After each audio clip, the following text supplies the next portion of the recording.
Forest watcher ശക്തിവേലിന്റെ മരണത്തോടെ ഇടുക്കിയിലെ ചിന്നക്കനാൽ വില്ലേജിൽ ഇനി കാട്ടാനയുടെ ചവിട്ടേറ്റ് മരിക്കാനിരിക്കുന്ന അടുത്ത ഹതഭാഗ്യൻ ആരാണെന്ന ചോദ്യമാണ് ഉയരുന്നത്. അക്രമകാരികളായ കാട്ടാനകൾ തുടർച്ചയായി ജനങ്ങളെ ആക്രമിക്കുമ്പോഴും നടപടിയെടുക്കാത്ത അധികൃതർ ഇനിയും ഒരു മരണത്തിനു വേണ്ടി കാത്തിരിക്കുകയാണെന്നാണ് നാട്ടുകാർ പരാതിപ്പെടുന്നത്.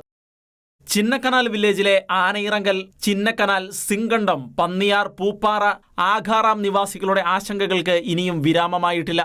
വിവിധ വനയോര മേഖലകളിൽ അക്രമകാരികളായ ആനകളെ തുരത്താൻ നടപടി ഉണ്ടായെങ്കിലും ഈ പ്രദേശത്തെ ജനങ്ങൾ മരണഭീതിയിൽ കഴിയുകയാണ്. അരിക്കൊമ്പൻ, മുറിവാലൻ കൊമ്പൻ തുടങ്ങിയ അക്രമകാരികളായ 4ഓളം ആനകൾ മറ്റു 30ഓളം ആനകൾക്കൊപ്പം കൃഷിയിടങ്ങളിൽ തമ്പടിച്ച് തുടർച്ചയായി പരിസരവാസികളുടെ ഉറക്കം കെടുത്തുകയാണ്. ഏറ്റവും ഒടുവിൽ ആനകൾ എത്തുന്നതിനു മുൻപേ ജനങ്ങൾക്ക് മുന്നറിയിപ്പ് നൽകി വന്നിരുന്ന ഫോറസ്റ്റ് വാച്ചർ ശക്തിവേലിനെ തന്നെ ആനകൾ കൊലപ്പെടുത്തി. ഇതോടെ കടുത്ത ഭീതിയിലാണ് പ്രദേശത്തുകാർ കഴിയുന്നത്.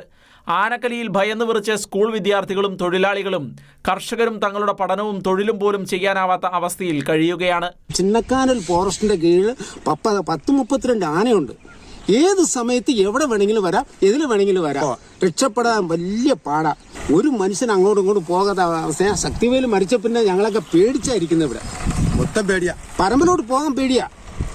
അതുകൊണ്ട് ഉദ്യോഗസ്ഥന്മാർ ഇതിൽ എന്തെങ്കിലും നടപടിക്കെടുത്ത് ഈ കൃഷിക്കാരെയും ഈ പാവപ്പെട്ടവരും കൃഷിക്കാർക്ക് മാത്രമല്ല തൊഴിലാളിക്കും ബുദ്ധിമുട്ടാ. പണിക്ക് പോകാൻ പറ്റുന്നില്ല. പണിക്ക് പോയി കഴിഞ്ഞാൽ ആനയാന്ന് പറഞ്ഞ് തിരിച്ചു വരും. ഈ ஏரியா எல்லாம் நாங்கள் டெய்லி காட்டுக்கு போய் வர்றதே ரொம்ப சிரமமாக தான் இருக்குது. ஆனை தொந்தரவு வந்து ரொம்ப அதிகமாக இருக்குது. டெய்லி காட்டுக்கு போகிறதே உயிரை கையில் பிடிச்சிட்டு தான் போயிட்டு வந்துட்டுருக்கோம். ஒரு வருஷத்தில் எங்களுக்கு பகுதி வெள்ளாமல் தான் வந்துக்கிட்டு இருக்கு. பாக்கி எல்லாமே ஆனை அடித்து எல்லாத்தையும் சேதம் பண்ணிக்கிட்டு தான் இருக்குது. எங்களுக்கு உயிருக்கு பாதுகாப்பே கிடையாது.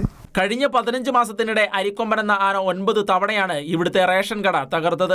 കാർഡ് ഉടമകളിൽ ഭൂരിപക്ഷവും തോട്ടം തൊഴിലാളികൾ ആയതിനാൽ റേഷൻ കട മാറ്റി സ്ഥാപിക്കാനാവാത്ത വിഷമഘട്ടത്തിലാണ് റേഷൻ വ്യാപാരി ആന്റണി. ഈ കഴിഞ്ഞ ജനുവരി 27 വരെ ഉദ്ദേശം 9 തവണ ഈ ആന കട വിളിച്ചിട്ടുണ്ട്. 9 തവണ പല പ്രാവശ്യമായിട്ട് നമുക്ക് അരിയുടെ ഷോർട്ടേജ് വന്നിട്ടുണ്ട്. കൂടാതെ ഇത് ഷിഫ്റ്റ് ചെയ്യുമ്പോൾ ഓരോ തവണ അതിന്റെ കൈയിലിറക്ക്, അതിന്റെ വണ്ടിക്കൂലി, അങ്ങനെയുള്ള നഷ്ടങ്ങൾ സംഭവിക്കുന്നു.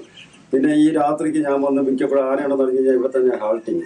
സ്കൂളിലേക്ക് കുട്ടികളെ വിടാൻ രക്ഷാകർത്താക്കളും കുട്ടികളെ സ്കൂളിൽ സംരക്ഷിക്കാൻ അധ്യാപകരും ഭയപ്പെടുന്ന ദുരിതപൂർണമായ സാഹചര്യമാണ് ഉള്ളത്.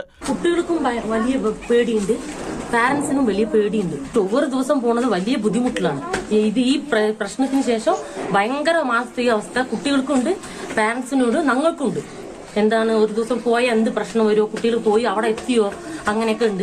അവരിവിടെ വന്ന് എത്തിയാൽ പാരന്റ്സും വിളിച്ച് ഞങ്ങളുടെ അടുത്ത് ചോദിക്കുന്നുണ്ട്, എല്ലാവരും വന്ന് സേഫായിട്ട് എത്തിയിട്ടുണ്ടാ, എന്തൊക്കെയുണ്ട്, ഇങ്ങനെയൊക്കെ ചോദിക്കുന്നുണ്ട്. ഓട്ടോറിക്ഷകളും ടാക്സി വാഹനങ്ങളും തൊഴിലാളി വാഹനങ്ങളും ഓടിക്കുവാൻ ഭയപ്പെട്ട് കഴിയുകയാണ് മേഖലയിലെ ഡ്രൈവർമാർ. ഈ മൂന്നാർ NH പേരായിട്ട് മൂന്നാർ NH ആണ്.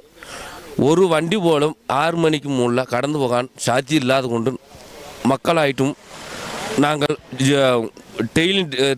ഡെയിലി ഉയരെ പണയം വെച്ച് ഈ സ്ഥലത്തിൽ പണിയെടുക്കുകയും വണ്ടി ഓടിക്കുകയും നടന്നുകൊണ്ടിരിക്കുക.